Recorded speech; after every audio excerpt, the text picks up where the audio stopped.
Welcome to Welcome to Jesus Bible Study. We're going to be in the book of Matthew, chapter 11, verses 28 through 30. 28. This is Jesus speaking. Come unto me, all ye that labor and are heavy laden, and I will give you rest. 29. Take my yoke upon you, and lean of me, for I am meek and lowly in heart, and ye shall find rest unto your souls. 30. For my yoke is easy, and my burden is light. And I'm going to repeat that. 28. Come unto me, all ye that labor and are heavy laden, and I will give you rest. 29.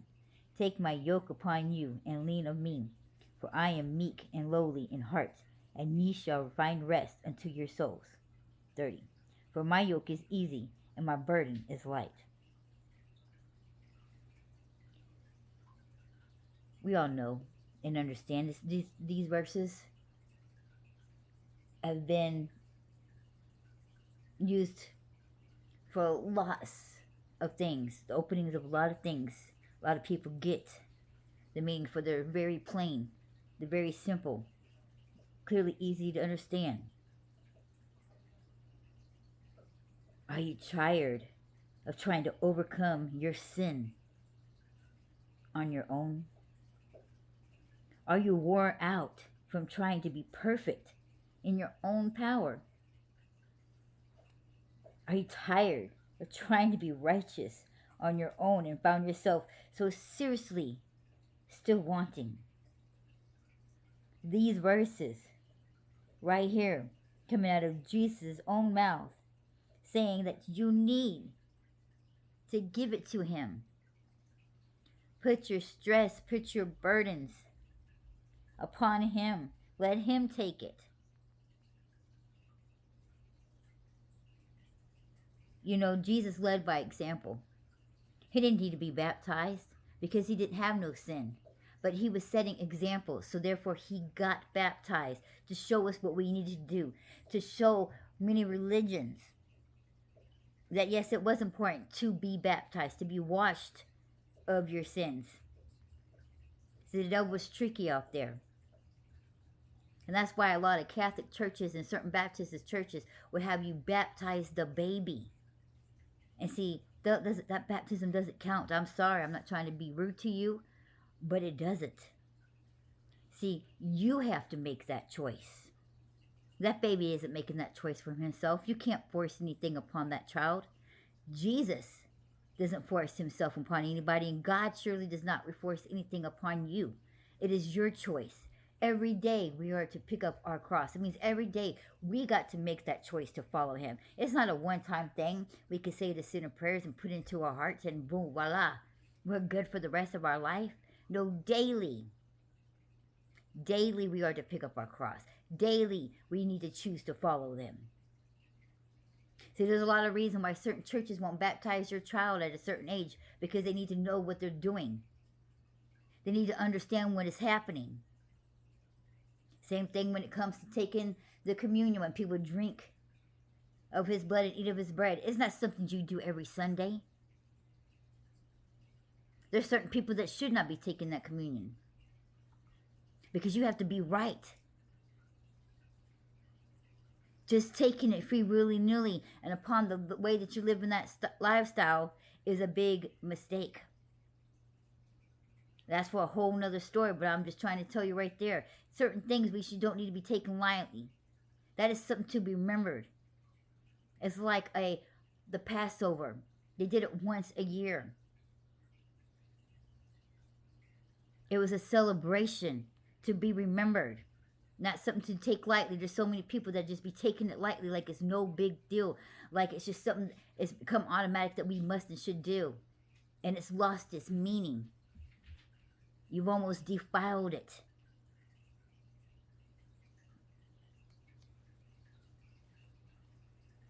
Here, God is saying, come to him. Let him take up your cross. It's too heavy. See, when he was being crucified and he had to carry that cross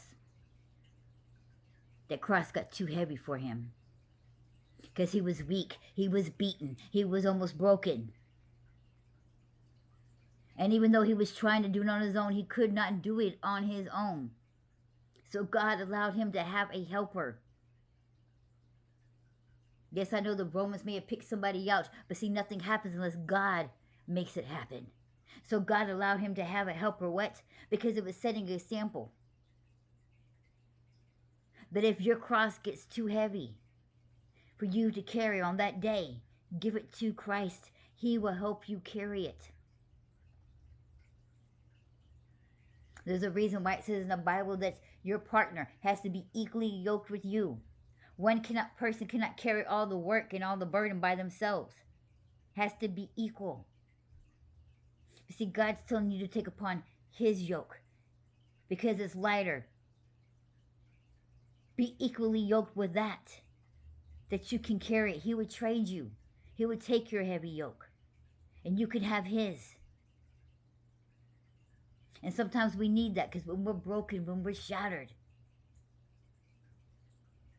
when we have seemed to lost our minds and we just can't comprehend and just certain things, even though we can be capable on some other days, there's certain days that we are not capable because life has gotten to us. It's not saying that every single day, every single time that we are these weak people, that we're never going to be able to make it. That's just not true. We are going to make it. Just some days are harder than some. Some days are just way worse than we could ever imagine. A lot of people like to say a lot of times that God will never give you nothing that you can't handle. That's a lie.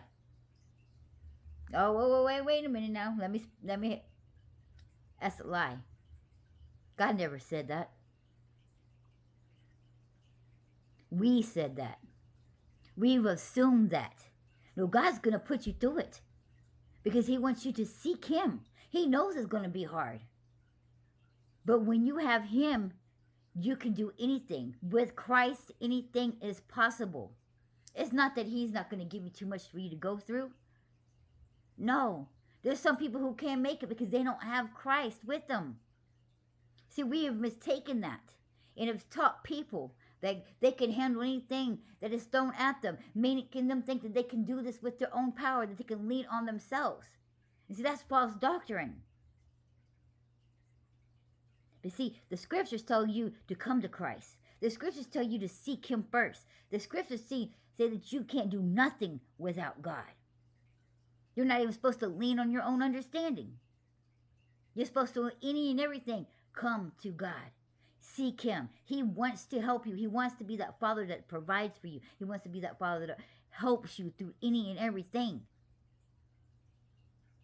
See, that's the problem with that doctrine about God's never going to give you more than you can handle, is that you can handle it by yourself. And that is not what God's saying at all in these scriptures.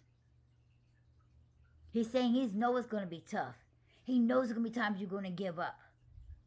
He knows it's almost going to kill you. He knows it even might just kill you. But come to me. Give it to me. Let me help you. Let me guide you. Seek me. Come after me. Ask and you shall receive. Everything that was meant to be thrown at us was meant for us to go and get help from God. We're not supposed to do this on our own. We was never meant to make it on our own. We was never meant to be on our own. We was always meant to have God. So to think that we can overcome such things, to think that we was made, that he's not going to give us anything that we cannot handle, that's a false. Because we can't handle anything without God. That's why we need him. We need to seek him. You know, when we have all these problems, it was meant for us to come to him. When Job was going through everything that he was going through, who did he go to? God. His friends may have came there and sat there and antagonized him and made things worse. But he sat there and he was seeking God. And God heard him the whole time. It didn't seem like God was paying him much attention because his friends was a distraction. But God was there the whole time, just like he's there for you. Get out of your distractions. Seek him. Find him.